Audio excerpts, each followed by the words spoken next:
paz do Senhor, meus irmãos, a paz do Senhor, minhas irmãs.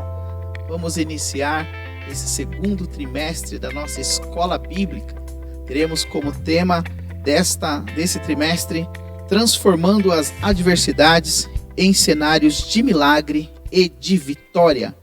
E já vamos dando início com a lição de número 1, que tem como tema prosperando em meio à crise. Prosperidade e crise, um tema muito atual nos nossos dias. A aula de número 1 tem como seu texto áureo Gênesis 26 e o seu versículo 2, que diz assim: E apareceu-lhe o Senhor e disse, não desças ao Egito, habita na terra que eu te disser. Mesmo em meio à escassez de alimentos que a terra estava atravessando, Isaac prosperou. A crise não pôde dominá-lo, pois a bênção do Senhor estava sobre ele. Sobre essa lição, vamos estar abordando algumas características de prosperidade. Vamos estar falando o que é a prosperidade à luz da Bíblia. Como característica, eu citei 5 muito importantes, do qual nós possamos compreender e ver durante essa lição, durante esse trimestre todo, o que significa a prosperidade à luz da Bíblia? O que significa essa prosperidade do qual tanto nós falamos, tantos almejamos e tanto buscamos? A primeira característica da prosperidade, ela é como um fruto de uma vida bem-sucedida. O que seria o fruto de uma vida bem-sucedida? Seriam os resultados do qual uma pessoa ela alcança. E essa bem-sucessão, esse bem alcançado, ele está totalmente ligado com a sua vida íntima com Deus, a sua devoção, a sua piedade, a sua vida devocional. O segundo ponto importante sobre prosperidade é uma vida longeva, ou seja, o quanto que uma pessoa ela vive, qual que é a idade que ela alcança, como que ela alcança essa idade, qual que é o limite que ela consegue atingir nos anos de vida. O terceiro ponto importante sobre prosperidade, que muito tem se falado nos dias de hoje, é sobre a prosperidade como sendo uma sabedoria. O quarto ponto importante sobre a prosperidade é o estado de calmaria. Esta é um estado no qual Isaac alcançou, que nós vamos ver adiantemente. É um estado de calmaria. E a última, que talvez seja a mais propagada, a mais divulgada, e aquela no qual mais a gente tem ouvido se falar, que é sobre quando nós falamos da prosperidade como sendo um fator de abundâncias, seja ela uma abundância de recursos, seja ela como uma abundância de meios, seja ela como abundâncias de muitas outras coisas e até mesmo sobre a riqueza. Vamos também estar vendo que na verdade aplicada diz da seguinte forma: o estudo da vida de Isaac contribuiu na aprendizagem sobre como devemos nos comportar em tempos de crise. Esse é um tema muito importante. Vamos também estar falando do ponto 1, logo no capítulo 1, o escritor e o comentarista dessa lição, o bispo Abner Ferreira, ele fala algo muito importante. E ele deu como tema a pedagogia de Deus. Deus tem compromisso com os fiéis, ou seja, Deus tem compromisso com aquele que tem a fidelidade nos seus estatutos, nos seus mandamentos e nas suas primícias. Quando Deus chama Abraão, no auge dos seus 75 anos, sair de uma terra do qual ele já vivia para um lugar totalmente desconhecido, e ele ir sem questionar, sem que ele pudesse colocar qualquer empecilho, sem que ele pudesse fazer qualquer objeção disso, ele foi. Isso foi um dos primeiros atos e das primeiras características que Abraão teve. E isso nós podemos chamar de fé, porque ele ouviu a voz, ele não viu a Deus. Ele não viu uma imagem, ele não viu algo que pudesse dizer que ali estava a divindade falando com ele. Ele apenas ouviu Deus dizendo e falando com ele e direcionando ele para que ele fosse a um determinado lugar. Ele tinha 75 anos quando ele deu o seu primeiro passo na caminhada da sua fé. Abraão então assim o fez. Em seguida, Deus fez com que Abraão, no auge dos seus 80, 85 anos, recebesse uma promessa. E essa promessa era que ele viesse ter um filho. Abraão, obviamente, deve ter olhado a sua aparência, viu a aparência dele, a aparência da esposa, seus estados, a idade um pouco avançada. Valendo lembrar que nessa época as pessoas viviam mais ou menos até 200 anos. Ele olhou para as pessoas, viu para o seu corpo e diz: isso não é algo que daria para que eu cumprisse. Mas ele ouviu o que Deus falou. Passados-se 20 anos e a promessa não se cumpria, ele mesmo deu o seu jeito, foi lá e fez conforme assim lhe apraz. E nós vimos que não foi conforme que Deus havia dito para ele. Porque do lado da promessa de Deus, Deus ele sempre vai cumprir aquilo que ele prometeu. Independente do tempo, independente de quantos anos nós estamos esperando, independente de como está a situação, em qual situação, aquilo que Deus prometeu um dia vai se cumprir nas nossas vidas. Lá está Deus cumprindo as suas promessas. Ainda que Abraão tenha se apressado e feito tudo de forma equivocada, Deus assim cumpriu com a sua promessa. Ali estava Deus também honrando a sua palavra de uma forma muito profunda e impactante. Porque para Abraão não seria possível aquela promessa. Não seria possível o cumprimento daquela promessa. Mas quando Deus faz com que Abraão, no auge dos seus 100 anos, e Sara com 90 anos, alcance aquela promessa, Deus não somente fez com que Abraão visse com seus próprios olhos o fruto daquela promessa, mas também como Abraão foi impactado pelo modo em que aquilo aconteceu e na idade que aquilo se ocorreu. Então, quando nós vemos que Deus nos ensina a esperar, nos ensina a ser fiel na sua palavra, a ser fiel, a ter a fidelidade naquilo que Ele tem nos mostrado. E uma coisa muito importante, ter fé na palavra de Deus, ter fé naquilo que Deus tem nos dito. Deus sempre proverá aquilo que Ele nos prometeu. Logo em seguida, nós vamos ver um outro ato muito importante na vida de Abraão. Nós vamos ver que Deus proveu na vida de Abraão um recurso muito importante mediante a sua fé, mediante a um ato no qual ele teve que colocar a sua fé em ação. Mais uma vez, Deus surpreende Abraão. Quando Deus pede para que ele vá até o Monte Moriá, oferecer um holocausto, um sacrifício. Mas agora era um sacrifício diferente. Não era um sacrifício de um animal. Não era um sacrifício que qualquer sacerdote poderia se executar. Não era uma coisa comum para que então Abraão fosse de coração aberto, fosse regozijante. Porque Deus havia dito a ele que ele deveria sacrificar o seu próprio filho, o filho da sua velhice. Aquele presente no qual Deus havia dito para ele que ia dar, aquele no qual Deus cumpriu e deu.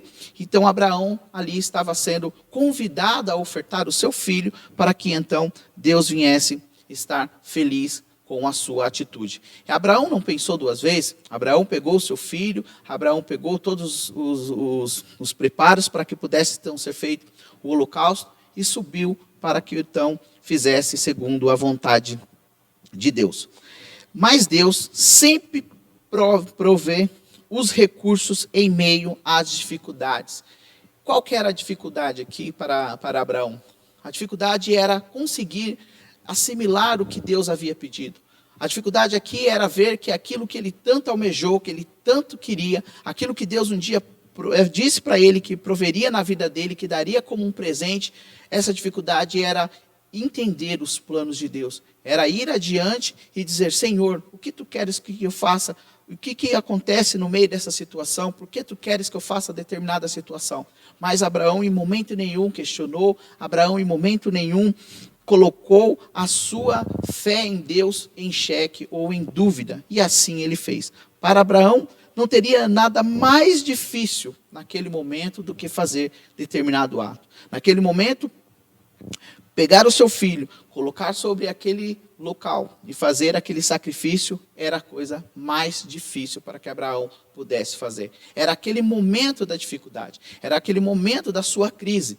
Aquela crise do qual ele podia se olhar para todas as coisas e dizer: por que Deus me trouxe até aqui? Por que Deus me tirou lá da terra dos meus pais, pedindo para que eu viesse para uma terra do qual eu não conheço? Por que Deus me prometeu que daria um filho no auge da minha velhice? Por que Deus cumpriu e deu esse filho conforme ele havia dito?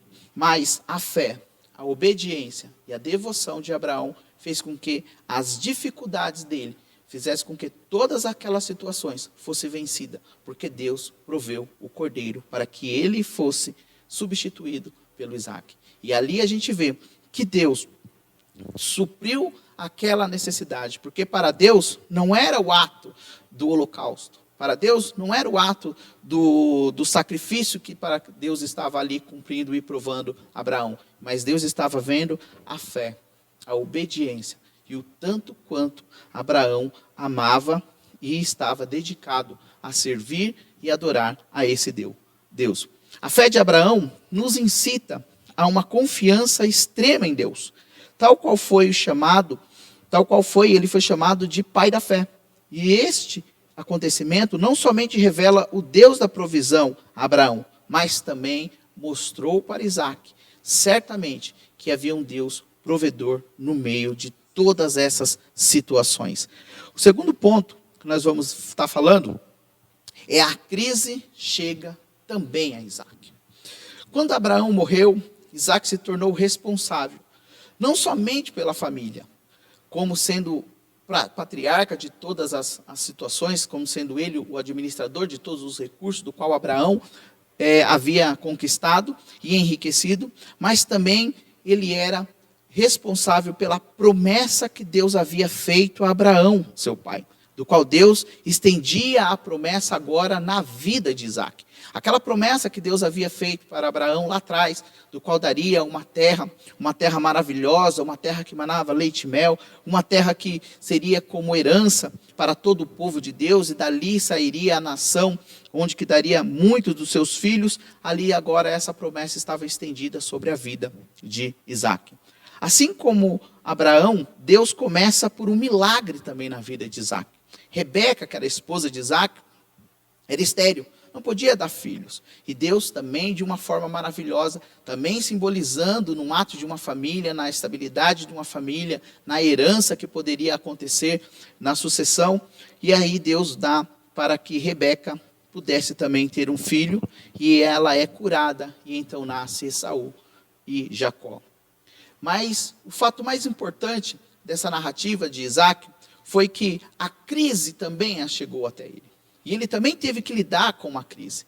Quando nós lemos a história de Isaac, que é, por sinal, uma história muito curta comparada à de Abraão, comparada à de Jacó, nós vamos ver que na vida de Isaac parece que houve poucos acontecimentos. Parece que foi uma história muito rápida. Parece que a gente não tem o mesmo impacto na vida de Isaac como aconteceu na vida de Abraão, assim como também aconteceu na vida de Jacó.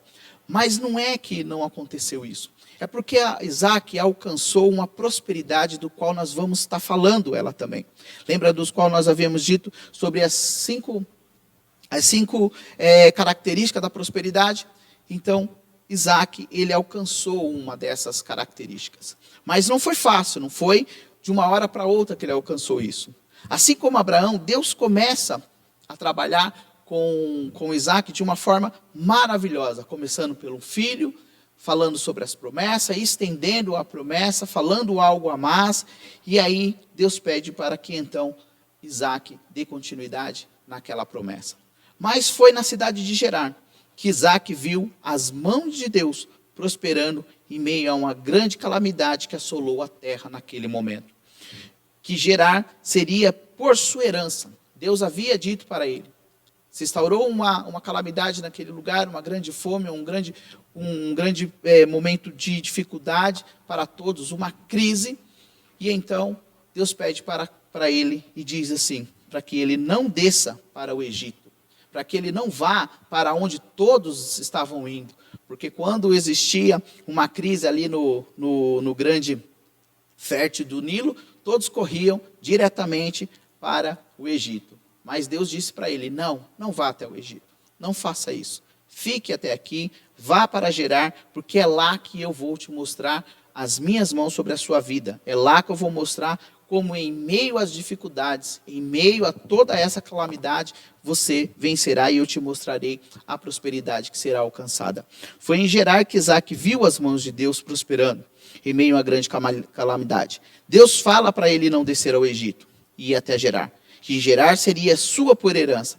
E toda a narrativa que vemos acontecer com Isaac, veremos Deus prosperando, dando vitória. Ainda que os poços de águas fossem tomados e fechados, Deus, pela sua soberania e perfeição, conduziu a vida de Isaac a ponto dessa prosperidade incomodar um grande homem daquela região, o rei Abimeleque, do qual ele pede para que então Isaac, em Gênesis 26:16 diz, disse também Abimeleque a Isaac, aparta-te de nós, porque muito mais poderoso te tens feito do que nós. A prosperidade de Isaac, em meio àquela crise, incomodou Abimeleque a ponto dele pedir para que eles se separassem, para que Isaac ficasse e morasse o mais longe possível dele, porque aquela prosperidade incomodou Abimeleque, porque isso era incomum ver em meio àquela crise uma pessoa sendo próspera, mas não era porque a prosperidade alcançou Isaac simplesmente porque ele era uma pessoa rica, porque ele era uma pessoa que alcançou todas as riquezas, mas era porque a mão do Senhor estava sobre ele através da sua adoração, da sua fidelidade e da sua devoção a Deus. E essa tal prosperidade tanto envolvia sucesso no que ele fazia, como o objetivo final dessa prosperidade, que era a paz, a longevidade e a calmaria. Isso está em Gênesis 26:28, que diz assim, e eles disseram, havemos visto, na verdade, que o Senhor é contigo. Por isso dissemos, haja agora juramento entre nós e ti, e façamos aliança contigo. Nesse exato momento, Abimeleque vê que era impossível fazer qualquer mal a Isaac. Era impossível tentar parar os planos de Deus. Era impossível parar a prosperidade de Isaac. Então eles pedem para que naquele exato momento que eles fizessem uma paz entre eles, para que então ele pudesse ver a sua vida conforme Deus havia assim então dito e prometido para ele, porque até os de fora viram as mãos de Deus sobre a vida de Isaac. E qual que era a prosperidade que Isaac alcançou? Justamente essa, a paz, a longevidade e a calmaria. Essa é uma característica da prosperidade. Muitos pensam que a prosperidade ela vai estar simplesmente nos seus recursos financeiros, mas nem sempre recurso financeiro vai te trazer paz, nem sempre os recursos financeiros vai te trazer longevidade, nem sempre os recursos financeiros vai te trazer calmaria.